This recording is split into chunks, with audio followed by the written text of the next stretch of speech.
Hey everyone, I am back with another Synastry aspect, and this time I'm talking about Neptune in hard aspect, either the square or the opposition to Venus.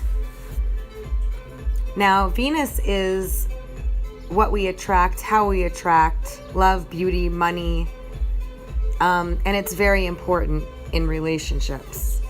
And Neptune is illusions, fantasy, delusions, idealization, sacrifice, turning a blind eye to what's really going on, or brushing things under the rug in order to keep the peace or to keep the magic alive. Neptune really points to idealization and wanting to live up to a particular high expectation. Neptune is what fantasies and dreams are made of: soulmates, romance novels, romantic movies, all of that, where two people see each other as their ideal. And this is because the Neptune fog is rather nifty. It softens out everything. It makes us deeply sensitized to emotions, feelings, smells, scents. And so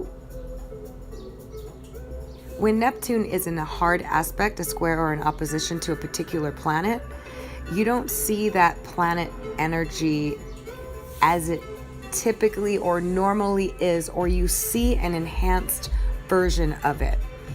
Neptune rules over alcohol and drugs and feelings of elation. Okay, so when you look through Neptune's rose-colored lens, you feel like you're high. You feel elevated, an elevated feeling. Okay, elevated. You're seeing things elevated, more colorfully. Unlike when Saturn comes and strips the glory away from something or the beauty away from something, Neptune adds that and makes it our dream come true. So when you're dealing with dreams coming true, fantasies, idealization, seeing things so wonderfully and beautifully, you tend to want to stay there, okay? And this is why sometimes flying high comes with a hard fall. And Neptune's illusions, when they strip, can be rather painful and related to divine discontent. Because it's like you thought it was so wonderful, but underneath it all, it was just you covering up the negatives, you trying to believe in the best, see the best, hopeful. All this stuff is wonderful. It's beautiful, but it can be dangerous, especially when you're dealing with someone who is not what they say they are, or who is good at projecting an image that they want, which a lot of heavily Neptune people can do. Neptune has no boundaries. So everything's possible, and a person that's heavily Neptune influenced can live in a fantasy world and can be deceitful and can pretend to be multiple different things. There's a lot of negatives to it, but there's also a lot of positives, just like with all the planets and all the aspects. And the positive is the unconditional love and seeing past each other's faults and being accepting of each other and even putting them on a pedestal, because this is what romantic love novels are made of. And it does play big time into soulmate relationships where each other sees each other as their ideal, and therefore they live in a fantasy, dreamy, romantic relationship, which is good if both people are sincere, honest, and keep their promises. So getting back to Neptune Square and opposite Venus, it really does come down to the natal charts of each individual involved, as always with all synastry and all astrology. You got to understand the person or the individual that you're dealing with in order to understand how the synastry aspect is going to play out. Now, the one thing I've seen most common with Neptune Square or opposite Venus in Synastry is that there are promises made that aren't kept. And this can be very hurtful, frustrating, and disappointing over the long run. And the reason why is that, well, first I want to say that Neptune is rarely malicious, okay? It's not malicious intent as to why this is happening. It is trying to live up to this unbelievable expectation that they feel they have to live up to in order to live up to this Neptune dream coming true. We all want to be seen in our best light when we meet our soulmate or our ideal or the person that we think so highly of. And in order to keep that beauty and that romantic essence and vibe, there's a certain amount of hiding people do in this type of situation.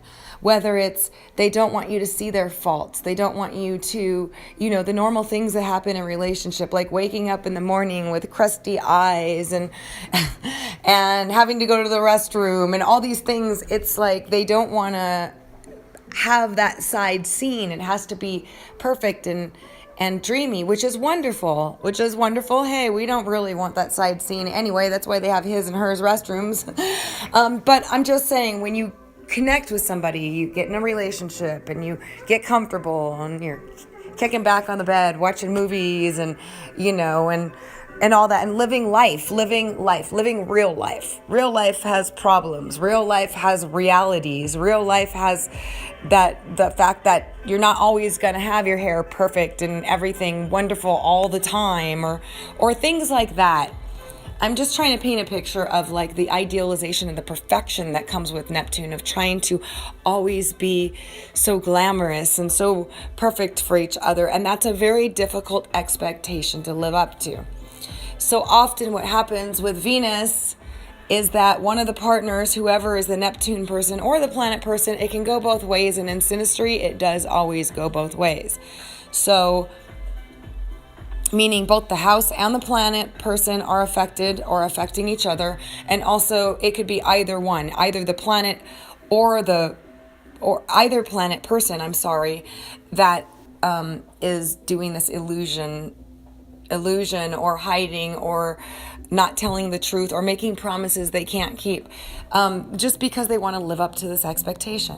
So often, I'll give you an example. One with Neptune Square opposite Venus can tell the other that they want to take them to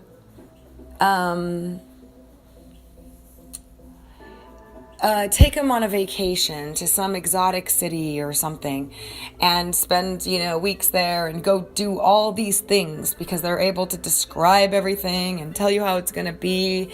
And so the other person is like, wow, this is awesome. This would be so wonderful. But the person is unable to do so because they don't have the finances or they don't have the time or they can't really do it, but they're hoping they can. And things like this happen over and over, okay? Over and over of, you know what, I'm going to do this, or I'm going to do that, or we're going to do this, or I'm going to do this for you, and I'm going to do that for you. And then it just doesn't happen because they're unable to do it. It doesn't mean they don't want to. But over time, this can wear down the relationship because it's a bunch of promises that are never kept.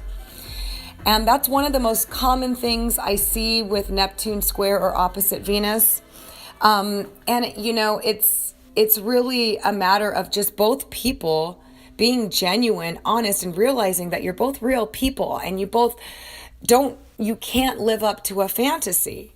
Because then what happens is the one that can't live up to the fantasy that they've been promising ends up running or disappearing, pulling away, because they can't live up to the fantasy. And this is where a lot of the relationship problems happen. And it's very disappointing and it's very hurtful. And there can be a lot of resentments that build up as a result. And that's why each person has to be honest with each other and has to be not not looking to the ideal, but more of understanding that each of you have flaws and faults, and that you have to look past this glamorous veil that's there and to stop living in fantasy land and stop trying to keep everything so perfect, and rather comfortable to be able to express the truths and the reality behind things and work together towards accomplishing your goals, rather than making each other feel like they have to do so much to be in this relationship. And this doesn't necessarily mean that one person is demanding this or anything. It's just the environment of the relationship that you create together is so mystical and magical, and it can feel so soulmate and so, elevated, that it is that elevation that is so hard to live up to and to keep long term. And this applies to Pluto type relationships too. They look for that drama and that intensity and that passion, but the reality is that doesn't last an eternity. And then there's this discontent or this need to stir up drama, the need to break up and push away and do all this stuff to try to get each other to stay at this elevated, passionate, inferno state that eventually blows up the relationship or destroys it. And Neptune has its way, completely different way of doing it through disappointments. Through disappointment, through lies, deception, all these things in order to protect the relationship and make it look so perfect. And the lies can be as childish as making more money than they make, and having a family that's perfect and rich and famous or whatever it is, and then all of a sudden it's like you want to come around and you want to meet the family, or you find out the person's not making that much money, and whatever the things are, it's about living up to an ideal, living up to trying to paint the picture much better than it actually is, leads to disappointment. And that's where the divine discontent comes, because the relationship has all the potential to be romantic and unconditional love and all these things. And yet it's somehow frayed apart piece by piece by these lies and these untruths and these promises not kept and these things, malicious or not. It also comes across in ways where the relationship is challenged and one has to sacrifice for the other. There's just a lot of things with Neptune, but the key is to always be truthful, always be open and honest. Leave that communication door open for the reality of what lies behind that door. So that way there's not this fear of getting closer due to one person finding out the truth. It's sort of like when two people first meet on their first date and everybody wants to appear their best. So they'll start sometimes they'll start telling these little untruths, like, I've been, whatever it is, just some untruth. And then later on, as you start dating, it's like, oh man, I said this and that's not really true. And I don't know why I said that. And I wish I could take it back. And then you have to kind of address it and say, look, I said this and it wasn't true, and then you can move forward with the relationship. But there's that fear of doing that. And there's that, telling lies is never a good thing. Telling untruths, making promises you can't keep, all that burns out. It burns out and ultimately destroys the relationship.